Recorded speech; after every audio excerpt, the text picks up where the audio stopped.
Hey there! Ever wondered if you can buy crypto with PayPal? Well, guess what? You absolutely can. Today I'm going to show you exactly how to do it in just a few easy steps. First things first, log into your PayPal account. If you don't have one, you'll need to sign up. Once you're in, head over to the crypto section found in the main menu.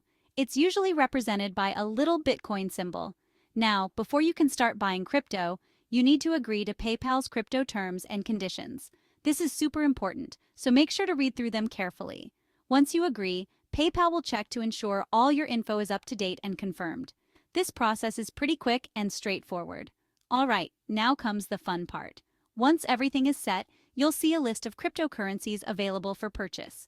Currently, PayPal supports Bitcoin, Ethereum, Litecoin, and Bitcoin Cash. Just click on the one you're interested in. Next, decide how much you want to buy. PayPal makes it easy by offering preset amounts, or you can enter your own.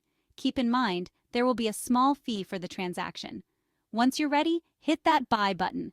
And there you have it. You're now the proud owner of some crypto. You can view your crypto balance and watch how it changes over time right from your PayPal account. Selling your crypto is just as easy. Head back to the crypto section, choose the currency you want to sell, and follow the prompts. The funds will go straight back into your PayPal balance. So there you go. Buying and selling crypto with PayPal is super simple and convenient. Give it a try and let me know how it goes in the comments.